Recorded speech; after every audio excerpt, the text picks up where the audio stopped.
ఓం సాయిరామ్. బాబా భక్తులందరికీ కూడా నమస్కారం అండి. అందరూ కూడా సుఖంగా సంతోషంగా ఎప్పుడూ కూడా ఆనందంగా ఉండాలి అని చెప్పి బాబాగారి తరపున నేను కూడా మనస్ఫూర్తిగా కోరుకుంటున్నాను. ఈరోజు బాబాగారు అందించే సందేశం ఏంటి అంటే కనుక, తల్లి నీకు 3 రోజుల్లో అక్షరాల 32 లక్షలు అనేవి అందబోతున్నాయి. నిర్లక్ష్యం చేయకు, ఇప్పుడే నా పాదాలని తాకు అని చెప్పి ఏదో ఒక తెలియని సందేశాన్ని అందించడానికి ఈరోజు బాబాగారు మన ముందుకు వచ్చారండి.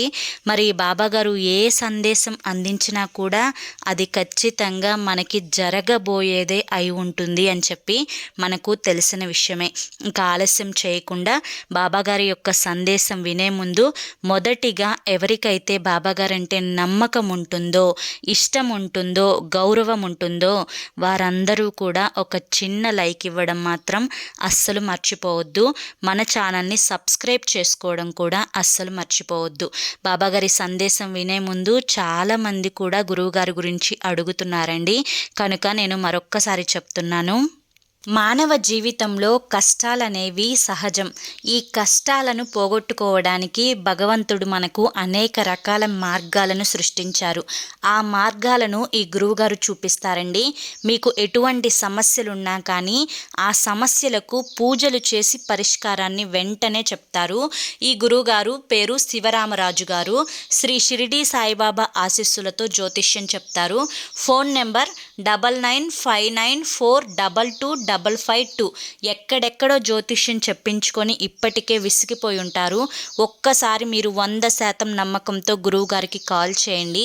ప్రేమ, పెళ్ళి, ఉద్యోగం, రాజకీయం, సంతానం లేకపోవడం, ధనం నిలకడగా నిలవకపోవడం, అప్పుల బాధలు, ఇలా మీ జీవితంలో ఏ సమస్య ఉన్నా కానీ ఆ సమస్యలకు పూజలు చేసి గురువుగారు పరిష్కారాన్ని వెంటనే చెప్తారు. నమ్మకంతో కాల్ చేయండి. గురువుగారు చెప్పినట్లుగా జరుగుతుంది. ఇక ఇప్పుడు బాబాగారు మనకి అందించాలి అనుకుంటున్న సందేశం ఏంటో తెలుసుకుందాము.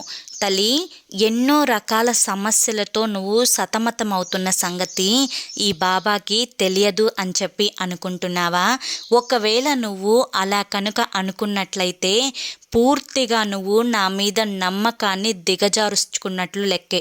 కనుక నా మీద నువ్వు పూర్తి నమ్మకం, విశ్వాసం కనుక ఉంటే ఇప్పుడు నీకు ఎన్ని కష్టాలు ఉన్నాయో, ఎన్ని బాధలు ఉన్నాయో ఆ బాధలన్నింటి నుంచి పూర్తిగా బయటపడే మార్గం అనేది నీకు ఈ సందేశం ద్వారా తెలుస్తుంది.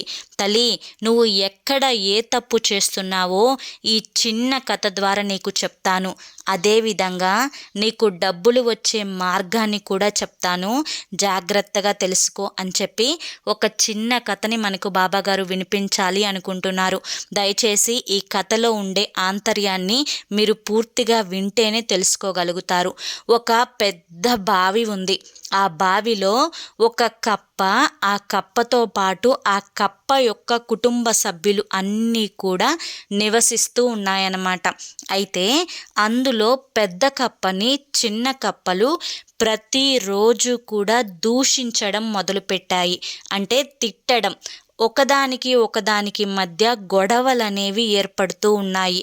అయితే ఆ కప్ప ఒకరోజు ఆ బావిలో నుంచి బయటకు వచ్చి, ఈ కప్పలకు నేను ఎంత చేసినా కూడా విశ్వాసం అనేదే లేకుండా పోయింది.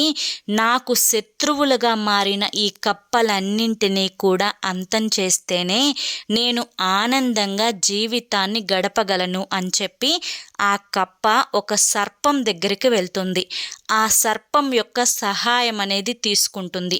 ఆ సర్పం దగ్గరికి వెళ్ళి ఏమంటుందంటే, సర్పమా, నువ్వు నాకు పగస్తుడివే, కానీ మా పెద్దవాళ్ళు చెప్పిన విషయం ఏంటి అంటే, అవసరమైనప్పుడు, ఆపదలో ఉన్నప్పుడు కోరిన కోర్కెలు తీర్చుకోవడం కోసం, అంటే ఏవైతే నా వల్ల కానివి ఉంటాయో ఆ పనులను నెరవేర్చుకోవడం కోసం శత్రువుల యొక్క సహాయం అడిగినా కూడా పర్వాలేదు అని చెప్పి మా పెద్దలు నాకు చిన్నప్పుడే చెప్పారు.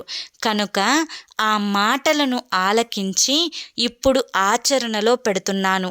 నీతో నాకు అవసరముంది. నేను ఉండే స్థావరానికి నిన్ను తీసుకొని వెళ్తాను. అక్కడ నాకు శత్రువులైన కప్పలున్నాయి. ఆ కప్పలను ప్రతిరోజు కూడా రోజుకి ఒక కప్పకాడికి నువ్వు మింగేయాలి అని చెప్పి ఆ సర్పానికి చెప్తుంది.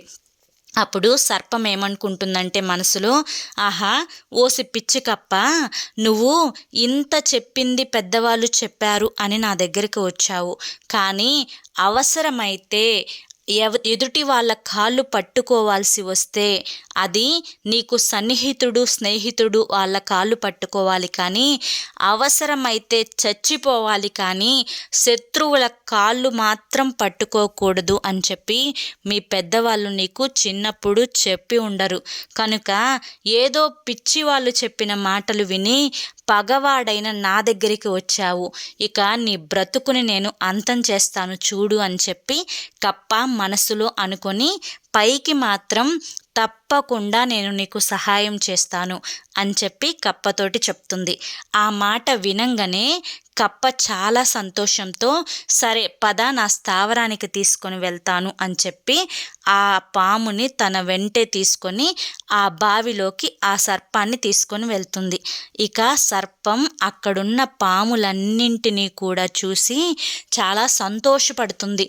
ఆహా, నేను రోజుకొక కప్పగాడికి తిన్నా కానీ నా కడుపు నిండిపోతుంది.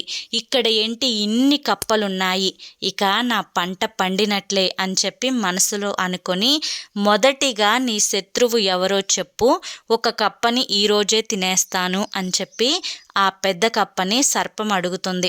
అయితే తన శత్రువునైతే ఈ పెద్ద కప్ప చూపిస్తుంది. వెంటనే ఆలస్యం చేయకుండా ఆ సర్పము ఆ శత్రువైన కప్పని మింగేస్తుంది. ఇలా 2వ రోజు మరొక కప్ప, 3వ రోజు మరొక కప్ప, 4వ రోజు మరొక కప్ప. ఇలా కొన్ని రోజులు గడిచే కొద్దికి ఒక్కొక్క కప్ప కూడా తగ్గటం మొదలు పెట్టేసరికి ఒకరోజు కప్పలన్నీ కూడా సర్పం బయటికి వెళ్ళిన సమయంలో మాట్లాడుకుంటాయి. ఈ బావిలోకి ఒక సర్పం వచ్చి నివాసం ఉంటుంది. మన యొక్క గుంపులో ప్రతిరోజు ఒక్కొక్క కప్ప తగ్గిపోతూ వస్తుంది. అంటే ఆ సర్పము ఆ కప్పలని మింగేస్తుంది. మనం ఇక్కడే ఉంటే ఇక మన ప్రాణాలు కూడా పోతాయి. కనుక మనం ఈ బావి నుంచి మరేదైనా స్థానానికి వెళ్ళి అక్కడ స్థావరం ఏర్పరచుకుందాము. ఇక్కడ నుంచి వెళ్తే మన ప్రాణాలని మనమే కాపాడుకున్న వాళ్ళం అవుతాము. కనుక సర్పం బయటికి వెళ్ళింది కాబట్టి మనం వెంటనే ఈ బావి నుంచి వెళ్ళిపోదాము అని చెప్పి అనుకుంటాయి. అయితే ఇక ఆ సర్పం దగ్గరికి వచ్చి పెద్ద కప్ప ఏమంటుంది అంటే, నా దగ్గర అంటే నాకు శత్రువులైన కప్పలన్నీ కూడా అయిపోయాయి, నీతో నాకు అవసరం తీరిపోయింది. కనుక ఇక నా మిత్రువులైన కప్పలు మాత్రమే మిగిలాయి. ఇప్పుడున్న కప్పలతో నాకు ఎటువంటి సమస్య కూడా లేదు. కనుక నువ్వు నీ స్థావరానికి వెళ్ళిపో అని చెప్పి ఆ సర్పానికి పెద్ద కప్ప చెప్తుంది. అప్పుడు సర్పం ఏమంటుందంటే, ఓసి పిచ్చి కప్ప, ఇంకెక్కడ నా స్థావరం? నా స్థావరంలో మరొక సర్పం కూడా నివసిస్తుంది. నేను ఇక్కడే ఉంటాను. నువ్వు నాకు రోజుకొక కప్పని ఆహారంగా ఇవ్వాల్సిందే. శత్రువులు అయిపోతే ఏమైంది? మిత్రువులు చాలామంది ఉన్నారు కదా.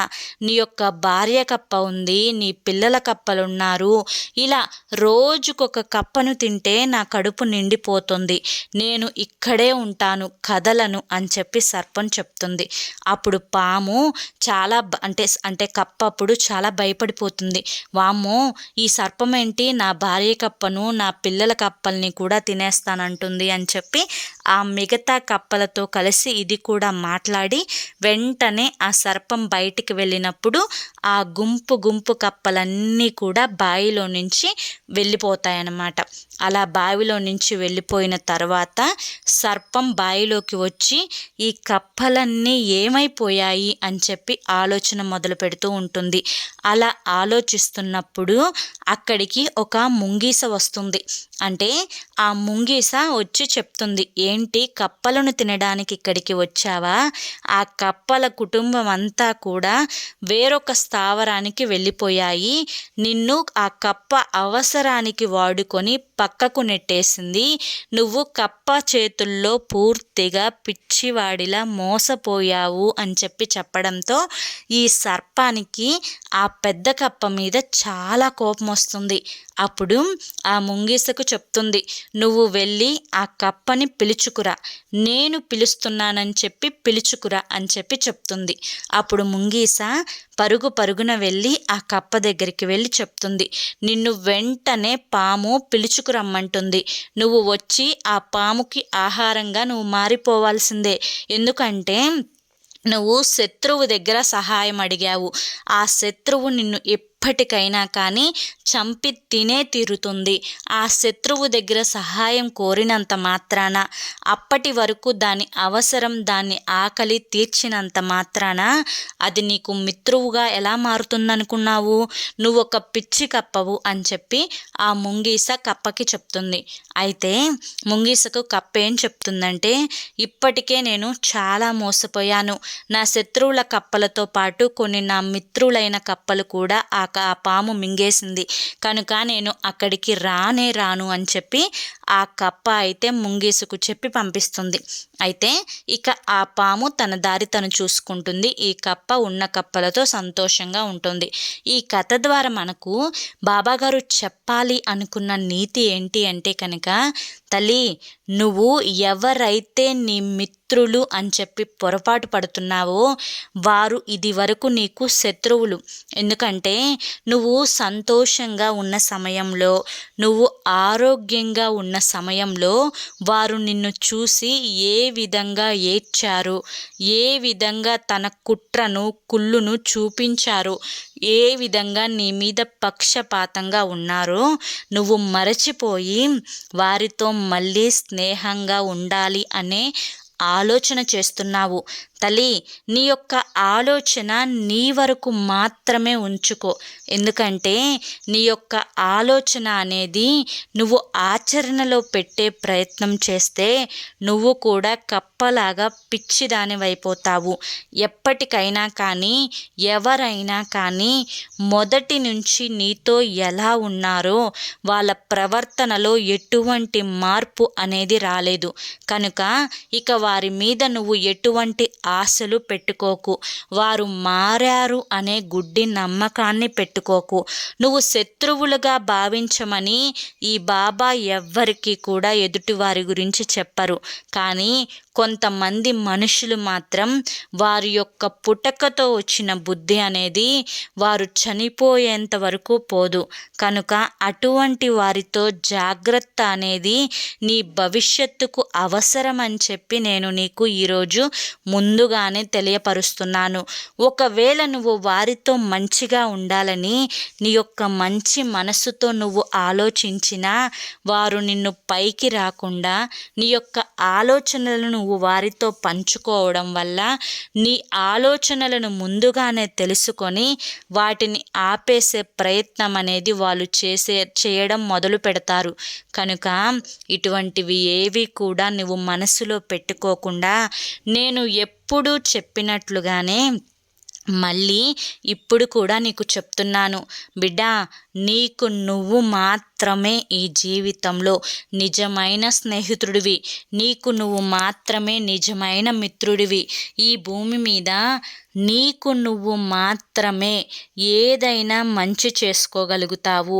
ఏదైనా కానీ ఒకసారి ఎదురు దెబ్బ నీకు తగిలితే ఆ దెబ్బ మరొకసారి తగలకుండా జాగ్రత్త పడగలుగుతావు. కానీ ఎదుటివారు ఎప్పుడూ కూడా నిన్ను తొక్కాలనే చూస్తారు. నీ మీద ఎక్కువ గెలుపుని సాధించాలనే చూస్తారు. అదే మానవుడి యొక్క నైజం తల్లి. కనుక ఇవన్నీ మనసులో పెట్టుకొని ఎవరితో ఎలా ఉండాలి, ఎలా ప్రవర్తించాలి, ఎవరిని ఎంతవరకు నమ్మాలి అని నువ్వు తెలుసుకుని వారితో నేను చెప్పిన సందేశాలకు అనుసరించి ఆ సందేశాలకు తగినట్లుగా నీ జీవితంలో ఒక్కొక్క పాత్రని కనుక నువ్వు పోషించగలిగితే ఎవ్వరూ కూడా నిన్ను మోసం చేయలేరు. అదేవిధంగా ఎవరి చేతిలో కూడా నువ్వు మోసపోలేవు. కనుక ఇకపై నువ్వు నా సందేశాలను అనుసరించి జీవితంలో ప్రతి అడుగు ముందుకు వేస్తావు అని చెప్పి కోరుకుంటున్నాను. బిడ్డ, నువ్వు ఏదైతే నీకంటూ ఒక ఆస్తి ఉందో ఆ ఆస్తిని అమ్మాలి అని చెప్పి చాలా రోజుల నుంచి ఎదురు చూస్తున్నావు. ఈ విషయం నాకు తెలుసు తల్లి. కానీ నువ్వు అనుకున్నట్లుగా తగిన ధర దానికి రాకపోవడంతో దానిని నీ నుంచి వదిలిపెట్టాలా, లేకపోతే అది నీతోనే ఉంచుకోవాలా అని చెప్పి కోరుకుంటున్నావు. కనుకనే దాని గురించి నీకు నేను ఒక సలహా ఇవ్వబోతున్నాను. ఏదైతే నువ్వు నీ నుంచి దూరం చేసుకొని దాన్ని ధనం రూపంలో దాచుకోవాలి అనుకుంటున్నావో అది నువ్వు చేసే ప్రయత్నం అనేది చాలా సరైన పద్ధతే. కనుక ఇకపై నీకు ఆ యొక్క వస్తువుతో అవసరం లేదు అని చెప్పి గమనించుకో. అది నువ్వు అమ్ముకొని దాన్ని సొమ్ము రూపంలో దాచుకోవడమే నీకు ఉత్తమమైన మార్గం అని చెప్పి నేను నీకు చెప్తున్నాను. కనుక దానిని ఎంత త్వరగా వీలైతే అంత త్వరగా అమ్మి దాన్ని ధనం రూపంలో కనుక నువ్వు దాచుకునే ప్రయత్నం చేస్తే నీకు దానివల్ల పూర్తి లాభం, పూర్తి సంతోషం అనేది కలుగుతుంది. కనుక ఇక నువ్వు దాని గురించి ఎటువంటి ఆలోచించుకోవద్దు. 1 రూపాయి తక్కువైనా కానీ అక్షరాల నీకుండే ఆ ఆస్తి వల్ల 32 లక్షలు అనేవి నీకు అందబోతున్నాయి. కనుక ఇక ఏ మాత్రం సంకోచించకుండా అంతవరకే నీ యొక్క ప్రాప్తం అనుకొని దాన్ని అమ్మి ఆనందంగా జీవించు. ఇక నువ్వు దాన్ని ఉంచుకుంటే జరిగే నష్టాలు కూడా నీకు తెలియాలి కాబట్టి నేను ఇప్పుడు చెప్తున్నాను. బిడ్డ, నువ్వు దాన్ని ఉంచుకోవడం వల్ల దానివల్ల నీకు ఎప్పుడు కూడా 1 రూపాయి కూడా రాదు. ఎందుకంటే నీవు ఇప్పుడు ఎంతైతే అమౌంట్ నువ్వు దాని నుంచి వస్తుందో ఒక 4-5 సంవత్సరాల తర్వాత కూడా నీకు అంతే అమౌంట్ అనేది అందుతుంది. కనుక దానివల్ల నీకు ఎటువంటి ఉపయోగం లేనప్పుడు అది నువ్వు సొమ్ముగా మార్చుకొని ఆ సొమ్ముతో నీకు నచ్చిన మరొకటి తీసుకోవడమే ఉత్తమం అని చెప్పి నేను నీకు ఈ సలహా అనేది ఇస్తున్నాను. కనుక దీని గురించి ఎటువంటి ఆలోచన అనేది పెట్టుకోకుండా నేను చెప్పింది చెప్పినట్లుగా చేస్తే నీకు అంతా కూడా శుభమే జరుగుతుంది. బిడ్డ, ఏది ఏమైనా కానీ నువ్వు నా పాదాలను తాకి ప్రతిరోజు కూడా మొరపెట్టుకునే కోరిక ఏంటి అంటే, బాబా నాకు ఆ ప్రాపర్టీ ఉంచుకోవడం వల్ల లాభమా నష్టమా అని చెప్పి. లాభమా నష్టమా అన్న విషయానికి వస్తే ఖచ్చితంగా నష్టం ఉండకపోయినా కానీ లాభం కూడా ఉండదు అని చెప్పి గుర్తుంచుకోవాలి. ఇప్పుడు ఎంతైతే ధర అనేది నీకు జరుగుతుందో అంతే ధర 4 ఏళ్ల తర్వాత కూడా జరుగుతుంది అని గుర్తుంచుకోవాలి. బిడ్డ, నువ్వు నా పాదాల మీద పడి అడిగిన ఈ సమస్యకు నీకు ఈరోజే పరిష్కారం అనేది దొరికింది అనుకుంటున్నాను. తల్లి, ఎప్పుడైనా కానీ డబ్బు అనేది మనిషి యొక్క మనుగడకు చాలా విలువైనది. కానీ ఆ డబ్బుని సరైన పద్ధతిలో సరైన విధంగా ఖర్చు పెట్టి ఆ ఖర్చు నుంచి నీకు మళ్ళీ లాభం వచ్చేలా ఉంటేనే అది నీకు అనుకూలంగా మారుతుంది. కానీ అది నువ్వు ఖర్చు పెట్టి దానివల్ల నీకు ఎటువంటి లాభం అనేది రాకుండా ఉంటే అది నీకు ప్రతికూలంగా మారుతుంది. కనుక నువ్వు చేసే ప్రతి అడుగు కూడా ఆచితూచి నీ యొక్క సన్నిహితులతో సంప్రదించి ఆ యొక్క సమస్యలన్నింటి నుంచి బయటపడే మార్గాన్ని ఆలోచించు.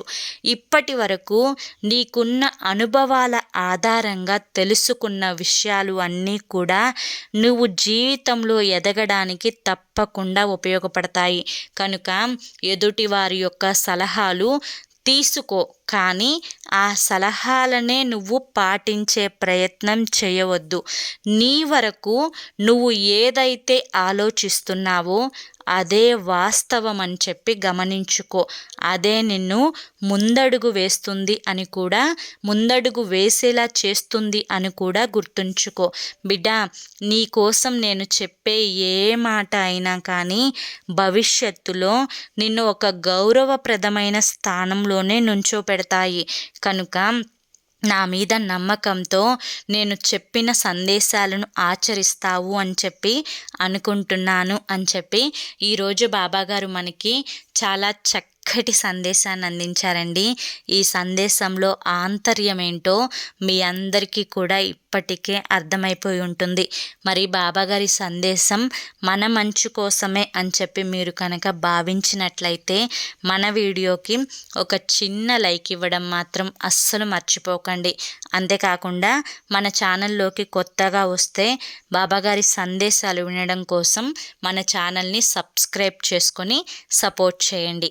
మరి రేపు మరొక మంచి సందేశంతో తప్పకుండా కలుసుకుందాం. అంతవరకు కూడా బాబా ఆశీస్సులు మీపై ఉండాలి అని చెప్పి మనస్ఫూర్తిగా కోరుకుంటూ సర్వే జన సుఖినో భవంతు. ఓం సాయిరామ్.